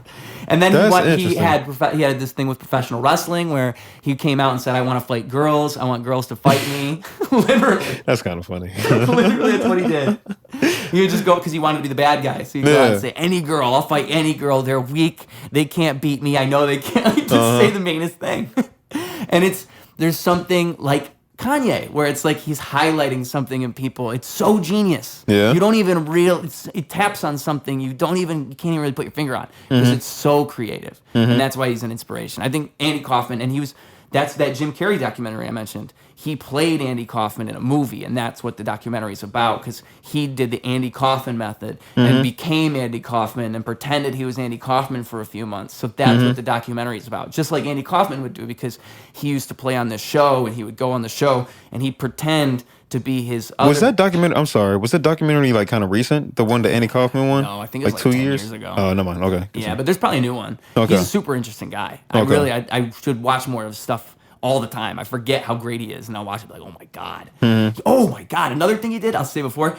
So he's known for all this other stuff I mentioned, right? Yeah. He goes out and he does an Elvis impression on some live night TV show. The best Elvis impression ever. Literally Wait, ever. Jim Carrey? He sounds... No. Andy Kaufman. Okay. And this was like in the 90s. And he goes out and he does the best Elvis impression ever. Like crazy good. Not just like pretending to be Elvis and doing silly things, but like talking like him between songs. And then he sings just like him. He does all the moves just like him. You literally... It's uncanny.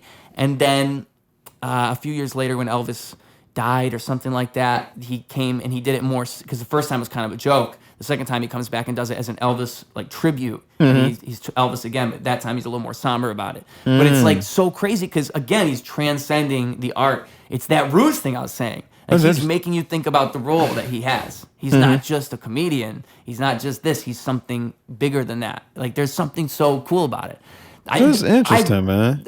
And it's an Elvis impression. Like it's so. Wait, good. Kaufman, he's an actor too, right? Yes, and he also was in The Shining. No, you're thinking of Jack Nicholson, right? I'm tweaking. Yeah, I am. But man, I suck with actors, man. Still, I got this actor's name right the other day, like a week or two ago, and I was amazed I got it right. Because like sometimes I'll just say the right words, and someone will say, "Yeah, you're right," and I'll be like, "Oh my God!" I learned that like Magical. 5 years ago once. Yeah, it was literally. Caitlin Olsen, because they said, "Oh, the girl from Always Sunny is gonna have a show on FX," and I was like, "Oh, what's her name? What? Caitlin Olsen." I right? do not know her name, bro. I just know D, man. You know somebody who blows my mind with that, and I think again, it's like you have to be a little autistic to be really good at something. Quentin Tarantino. If you ask Quentin Tarantino about anything with a movie, he could literally tell you like where it happened in what movie and at what point in the movie. Are you for real? He's like crazy. Like that's why all of his movies have so many shout outs to other movies. Like if you look it up, there's so many visual throws to other movies he'll do, like visual things that look exactly like the other film. That it's I forget the word. It's not a. It's like a homage to the other film. Homage. Yeah, homage. Homage. Yeah. Homage. I have no idea. I think the H is silent. Homage, like hummus. No. Sounds like a food at that point. It does, man. But that's what he does. And so it makes you... He's almost like remixing those images from the other films, but it's just the fact that he has so much knowledge. I could never tell you like what happened in the middle of a movie I saw 2 years ago. I'd have to watch the movie again. No, facts. Some people That's cool are as like hell. that. That's like how my homie Quinn was talking about, man. Like a lot of jazz cats be putting like shout outs to each other through jazz. They'll like play a chord kind of like akin to like how they played the chord, or like they'll add in a little riff in there that's kind of, or a solo that might be reminiscent. That's of why like jazz, I think, is like an in-group type thing, I think. Yeah. Like people are like, yeah. oh, well, you got to learn the technique of jazz to even really appreciate it. Yeah. Because that's what they do. They like give in-jokes to each other. Yeah. I mean, to be fair though, jazz is intricate, man. I feel like, at least. I was in jazz band when I was younger, and I was not that good at it, but like when you got good at it, man, it was some real serious like chord progressions and just playing technical skill. You know in a what's funny sense. is that rapper I showed you, Harry Mack. One of the Yeah. things he says is he was a jazz drummer, and that's You for real? what got him to learn rhythm and the way that he knows rhythm. Oh, is jazz crap. drumming, and you can see it in the way that he hits like quadruplets out of nowhere, and like it's almost like drumming. Yeah, okay. He was switching up the flow like that. Okay. That's cool as hell, man. To do that with that, like I heard something recently, it blew my mind because it just put it in such good terms. It's like saying, I think it was the Robert Greene, and he's the guy who wrote like a bunch of books, like the 48 Laws of Power, a bunch of other books. Okay. And he was on Chris Williamson's podcast, and they were talking about how to do things over and over. Like you don't know the skills you're acquiring as you acquire them. You're going towards a certain point in your life, and you think that you don't really know what it is, but you know, like if you use these skills that you don't even know. The point he was really trying to make is you don't know what those skills are at the moment. Like you are getting them, but you don't know what they are. And I've always kind of thought that way. That's why I edit my own videos. That's why I record. That's why I wouldn't hire anybody to do all this for me. That's why I set up the GoPro on a crappy ass tripod over there I made myself. Shout out. If you guys can see this, bro, this is crazy, bro. But continue. But it's my mind. It's like, okay, let's get this done quickly. Let's do this. Because I think that like there's something smart about that. There's something smart about Definitely learning is. just the principle of doing it yourself. That applies to so many things rather than having that mindset of, oh, I need to get this guy. I need to get this guy to do it. But like just that's one example of that. Like those little skills, like the fact that you mix your own music, that you never know what that will come in handy with. You might be in a studio and you'll be with this producer and you know for a fact if this guy just changed this one thing, that would make it sound so much better. But that's what all that practice leads to. And then he'd be like, you know what, man? What's your name, bro? I got to give you $10,000 in a job right now. Man. Right. You never know what could happen. No, I feel you though, man. You're not lying. Especially when I tomorrow 9/25. I don't know when this is gonna release, but 9/25 I'm releasing a music video. I don't know if I told you about Well, this. it'll probably be out by the time of release. But Hey, tell okay. them about it. Tell But them about yeah, the music video. it's a video called Two Step, man. It's about just dancing in the dark, like you got two left feet and still stepping, man. So it was made when I was in a dark place. You know what I'm saying? Really depressed, really down, a lot of things going on, and there was just I don't know. It's like a bossa nova kind of beat, kind of dancey.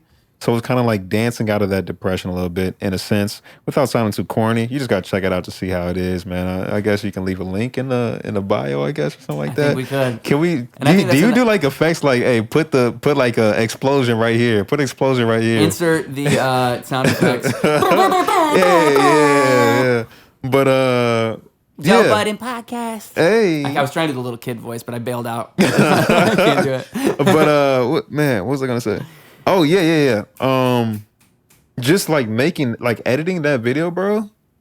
Though it took me 2 or 3 weeks, however long it took me, and it probably should not have taken me that long.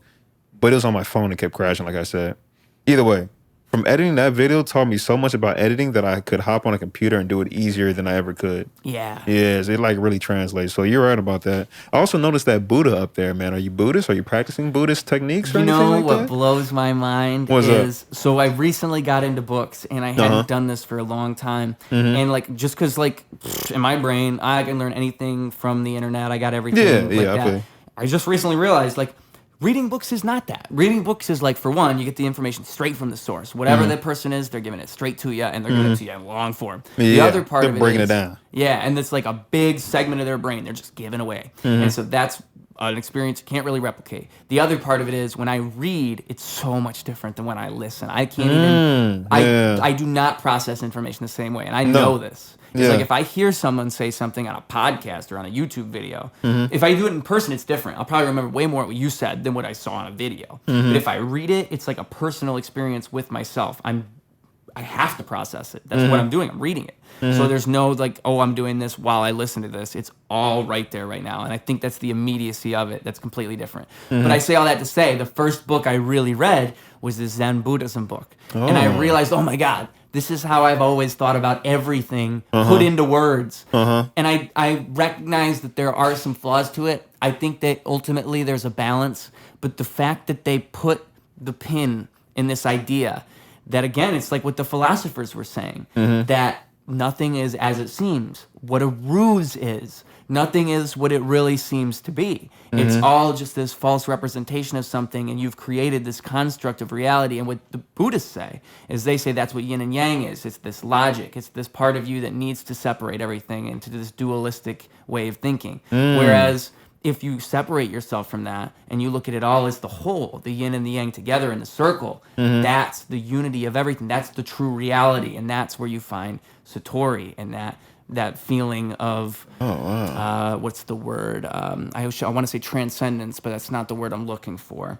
But that feeling of nirvana, I think is the word. Like, that's how you achieve it. And it just blew my mind because that sounds about right. That sounds about right to me. I think people just get caught up in thinking of things in ways. And that's what everything's trying to tell you all the time is like, hey, this is what you're looking at, and this is why you think about it that way. But we find ways we think reality is so real, whereas Buddhism tells you it's not as real as you think it is. And that's what the subconscious and all this stuff we learn about, even how people are talking about like microbiomes now, and the things you eat affect your mentality. Obviously, that's probably true, but like only recently do we start to learn that. And so that stuff's all real. Yeah, like that's like with the mental health thing, man. Like, for example, the more you say like, oh, I am this, I am depressed, the more you're going to fall into depressive habits. The more you listen to depressive music, a lot of times, what you put in is what you exude, I guess, or put out. So I feel what you're saying. Hey, man, I'm not going to lie to you. I am so hungry. Oh, no, that's fine. I was going to wrap it up before when you were saying your music video, but then you caught me. You hooked me into something else. I know. I was chilling. I was coasting, man. And then it just smacked me in the face right now. I was like, you know what? I probably should eat and drink liquids after we started talking about food, man. So, yeah.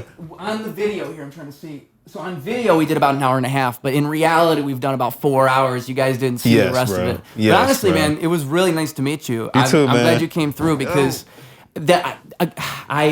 one reason I love doing these is because it offers me an opportunity to meet people like you, because otherwise we'd have to meet through different circumstances. For me to be able to say to you, hey, just come over, let's do a podcast, I think we get to know each other even better than we would in a lot of other contexts. You are not lying, man. You are not lying, bro. It's just two people in a room, and we are just talking. We're not even making music. We're literally just talking. And there's something that I think, that's why I like podcasts. That's why I think it's, again, one of those lead by example type things. Like, I think if you approach, this is what I'm going to leave the people with, a little nugget of knowledge, is if you approach life that way, where like, this is an example I can give to people of good, like of what you can do. Because I think, again, it's like those things we get caught in of this like, oh, I can't do that. If you show people, just do whatever you want. Like if you just do the thing, most people aren't going to care. Like when you watch a video and you say, wow, I'm surprised you got up in front of those people. I've done it a million times. No one ever cared. And if people did care, like the thing is, be sensible. Don't like go hop in the subway train and then sit on somebody's lap, okay? Like there's limits. There's limits. Facts. But don't be one of those people. Don't be that guy. Do not be one of those. You know, we're in Chicago. We're not in New York. So if we were in New York, it'd actually probably be something you'd have to deal with. We'd be like, you know what, be that guy. You're in New York, whatever. But it's just, I really think there's something so inspiring. And I think like the common motif of our whole conversation has been the idea of like following your creativity and being something bigger than yourself. Because I think anybody's capable of that. And if there's anything I try to do in my creative works, it's this, is to show people it's literally those people that you think are doing things you can't do, they're just like you. And they just ended up in that place where they happen to be able to do that. And you probably have something that you could do that good. And you're just not following that path. And and if you know, when I say that, if you think about a thing, it's triggering in your brain. Like it's literally, that's the thing you're supposed to be doing. So it's just, you should know, because that's your intuition. That's the beautiful gift. That's what wisdom, that's what Zen Buddhism would tell you. It's within you. It's not out there. That's beautiful, man. All right. Man, I've been practicing a little bit of I am getting hungry, but I got to say this. I've been practicing a little bit of different like what is the word for it? Is it meditation? Not really, because I haven't been meditating necessarily. I have been doing like breathing exercising, which is counted as meditation, but it's more so like just practices, I guess. I've been trying to like fall into some Buddhist practices, or just like practices from every religion that I can pull from, or like Stoicism, for example. I try to do a little bit of that. But I just been trying to like reach for something, and I know the Buddhists are teaching you to like stop wanting more so. Yeah. I'm gonna have to dig in your mind a little bit more about that because I haven't really done too much research on it yet on Buddhism. I just know that the idea of the Buddha is a really cool I would kind say of towards the concept. idea of wanting, I think what they're trying to tell you is that everything you want it's this amalgamation of the reality that you're experiencing right now. Like you're placing yourself outside of yourself when you have these wants. And like if you were an animal like a dog, you wouldn't think that way. You would just think, oh, this is my owner, this is what we have right now. Please, Dad, take me outside, please eat. But you don't think in those words. You just know what you are in that moment and you are it. Like odds are dogs aren't thinking about the things that we think about. They don't think about getting a new car in 2 months. They don't think about moving. They don't think about any of this. Don't even think about getting a new bone in 2 months. Man, you are right. They just happen to get the bone and they're excited about it. And that's what Zen Buddhism is saying. It's saying don't have those desires because those desires, like, they're going to kill you. You're going to not be in that moment, which is now. And those moments you're truly content are those moments when you're entirely in right now. And even then, like, as I explain it, the other thing Buddhism tries to tell us, you can't put words to these things. The things they're trying to say, if you were to truly experience the moment, there shouldn't be words that are put to it. It should just be what it is. There's things like they'll say like, well, okay, so one classic Buddhist thing is if you're pointing, it's like me pointing to the moon. What is it that signifies? Is it my finger? Is it the moon? Or is it what's in between? That idea that you make that connection between the finger pointing at the moon. It's within you that you understand, because otherwise it's just a finger and it's just the moon. But you understand because of something about your intuition. And they just use that philosophy for everything. That it's always something in you that's able to connect all these abstract things together. And that is an amazing feat in itself. Because other things don't do that. I point up. My dog does not look up, bro. I try to show him that squirrel's in the tree. He doesn't get what I'm saying. I say, look, I'm pointing. He's like, he looks everywhere but where I'm pointing. I know for a fact he don't get it. Not all dogs are like, some of the dogs are smarter. Yeah, I feel but like it. it's there's limits to that. And it's the fact that you as a person are able to have this recognition of this spiritual difference within you. And dude, it just blew my mind when I saw this on paper because I'm like, oh my God, that's what I already thought. Yeah, no, you're right, man. Reading is a different way to digest, man, for sure. And I know that sounds probably like simple, but when you really think about it, because a lot of people don't read nowadays, man. They think they read. Yeah. They think because they're on Facebook, they're on Insta, they read. But Yeah. they don't think they don't really read. Because I think reading is, like I said, it's a long form connection to the book. You have to actually read it. Yeah, no, or at least facts. connect with it on an intimate level. You don't, even if you read an article, I just feel like I'm psychological about it. If I'm reading it on my phone, I automatically don't like it as much. I want to read it on a piece of paper. Like, I'm that bad. Okay. But I like free books, so I kind of used to, what's it called? I don't think it's torrent still. I think it's torrent. I just go to like a library. I was forgot what actually it's called. funny. Before we talk, on record, you said that a torrent for a video game would make you nervous. I was trying to look into getting books for free, and that made me nervous. I'm But like, do I trust any on of my this? phone though, I can just get another phone. You know what I'm saying? For my computer, man, that thing costs a decent amount of money. You're smart. You're smarter than me. Yeah, I need to get don't feel like a doing throwaway that. phone for $200 just for books. Literally, man. But what was I saying? Oh yeah. I don't read a crazy amount anymore. I used to read a lot of fiction. I think the last self-help book I read was All About Love Yeah. by Bell Hooks. That was a pretty good book. It kind of can I curse still? Of course. Oh, okay. I thought I was supposed to not I'm be cursing surprised I've every been time. so Christian this whole time. I mean, like, bro, like it was fucking my head up because it was like, damn, it was a book all about love, explaining like what the author thought was wrong with most people's interpretations of what love really is, or the fact that they thought they didn't know what love was in the first place. Wow. If you remember that clip I showed you of the podcast with John dude? Connor, Yeah. that's literally what he said. He was You for real? talking about what is love, and the fact that people have these different definitions of love is why they have these conflicts with each other. I remember that with the clip. Yeah, from the clip. That's From the episode, literally what, 89 or something And I like bet that? he never read that book. Hey, well, if he didn't, that's crazy because I really did not. It's some concepts in there that I didn't really understand that were wrong. I'll just say that. Because Yeah. I think I know. Well, I didn't. I still don't necessarily. And I'm still. You mean like you realized you were wrong in the way that you looked at love, or that you think Yeah, that- literally. Okay. I realized that my interpretation of love was much different from what somebody who seemed smarter about the the study of love. Yeah. You know what I'm saying? Their definition would be. And I was comparing and contrasting and like, oh, that makes sense. Why did I think that? That didn't make too much sense. Or I never thought about that. Yeah. It's not even sometimes like I was thinking wrong. It was like, I never thought about that. You know what I'm saying? Like this.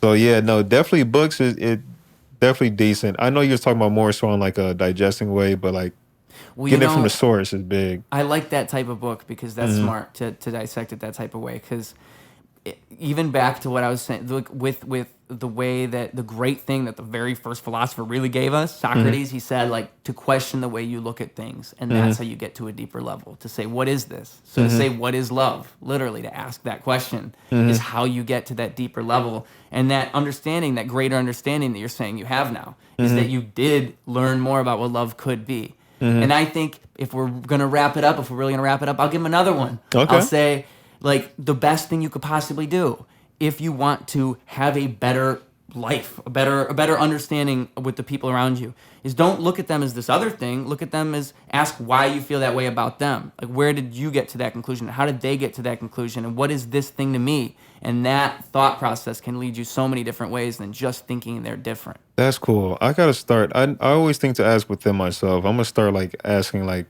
what made you? Well, I do that as well, but like, I'm gonna start asking that about more things. What made you think that? What made you respond that way towards me? What made you? Okay. Yeah, and I think that there's a certain therapeutic level to being able to do that. There's a certain, I think, like you asked me earlier at the very beginning of this podcast about drug usage and if that contributes to music. And I think that there's like meditative things you can do to achieve these states. Yeah. If you aren't into drug use, like there's certain things you can do, like you said about breathing, breathing techniques. There's different ways to achieve it. But I think there's a certain mindfulness that you can achieve through psychoactive things. But even breathing can become almost a drug-like experience if you do it right. You can really get a head high too, man. And that oxygen. Something about that physiologically, I think, does interact with even the way that you understand yourself. So I think there's a million things people can do, but I would just say, like, from my experience, I've had accelerated times where I've been in deep in this, and I was able to see clearly, like, okay, so you have to, sometimes life wants to show you. I think life has a way of showing you the truth. I think nature is corrective, and I think that you're built that way. I think you just naturally are. Unless there's something seriously wrong with you, because this doesn't qualify for everybody, you're probably most of the way there and you don't even realize it. And I just wish more people had that type of mindset. Like they trusted themselves. I wish people would trust themselves. Yeah. It almost makes me, the little boy in me, sad. I'm like, oh, you guys really? Come on, guys. Come on. But just the state of the world, and I'm not trying to blame it on the state of the world, but like at the same time I am, like when you think about it, man, my bad. I'm not trying to blame it on the state of the world, but when you think about it, man, like we were taught that certain things were not cool. Yeah. And as an impressionable kid in high school or even junior high, let's say 60% of people, and probably even more than that, because kids are impressionable again. And that cycle wanna be escalates. cool. That cycle gets, like when you were in school, is right about when I was in school. And I guarantee you, it's not what it was when we were there. No, it's no, a whole definitely different not. They're thing. doing galaxy gas. That's They're what I was doing literally about to pumpkin say. pie flavored galaxy gas right now, bro. Like that is crazy. And man. that's the way that you're cool. When I was in school, it was like, oh my God, they're smoking weed in the bathroom. Yeah, man. Give me some of that Reg, man. Let me get some of that Reggie. That was wild. Get a dime. Let me get a nickel bag. They don't have nickel bags anymore. No, man. They don't have dime bags. No, man. instead they got a little big old pump that they're gonna whip. Yeah, man. They got a freaking Cool Whip container, man. They're literally filming TikToks. What freaking gasage. Bro, okay, so break the cycle, folks. Break the cycle. Break it, man. Be something different than what you are. Be something different than what they are. Because I guarantee you, the reason that those things are controversial is because they make a difference. Thank you so much for being here. Ruse Radio. Clocking out. Clocking I really out. wanna dream forever. You don't really wanna dream forever. No, you don't really wanna dream forever. You don't really wanna dream forever. So many times that I've been stuck inside my mind like